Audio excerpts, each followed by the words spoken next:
بسم اللہ الرحمن الرحیم۔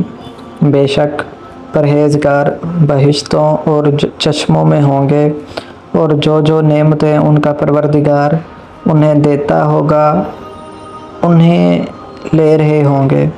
بے شک وہ اس سے پہلے نیکیاں کرتے تھے، رات کے تھوڑے سے حصے میں سوتے تھے اور صبح کے اوقات میں بخشش مانگا کرتے تھے، اور ان کے مال میں مانگنے والوں اور نہ مانگنے والوں دونوں کا حق ہوتا ہے، اور یقین کرنے والوں کے لیے زمین میں بہت سی نشانیاں ہیں، اور خود تمہاری جانوں میں تو کیا تم دیکھتے نہیں؟ اور تمہارا رزق اور جس چیز کا تم سے وعدہ کیا جاتا ہے آسمان میں ہے، تو آسمان اور زمین کے مالک کی قسم یہ اسی طرح قابل یقین ہے جس طرح تم بات کرتے ہو۔ اے نبی، کیا تمہارے پاس ابراہیم کے معزز مہمانوں کی خبر پہنچی ہے؟ جب وہ ان کے پاس آئے تو سلام کہا، انہوں نے بھی جواب میں سلام کہا۔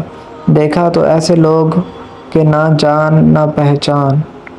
پھر وہ اپنے گھر جا کر ایک بھنا ہوا موٹا بچھڑا لائے اور کھانے کے لیے ان کے آگے رکھ دیا۔ کہنے لگے کہ آپ تناول کیوں نہیں فرماتے؟ اور ان سے خوف محسوس کیا۔ انہوں نے کہا کہ خوف نہ کیجیے، اور ان کو ایک دانش مند لڑکے کی بشارت سنائی۔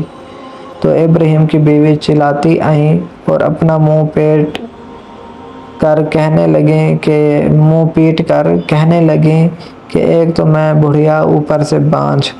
انہوں نے کہا تمہارا پروردگار نے یوں ہی فرمایا ہے، وہ بے شک صاحب حکمت ہے، خبردار ہے۔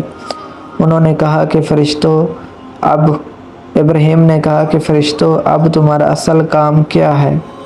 انہوں نے کہا کہ ہم گنہگاروں کی طرف بھیجے گئے ہیں تاکہ ان پر گارے کی پتھریاں برسیں، جن پر حد سے بڑھ جانے والوں کے لیے تمہارے پروردگار کے ہاں سے نشان کر دیے گئے ہیں۔ بس وہاں جتنے مومن تھے ان کو ہم نے نکال لیا۔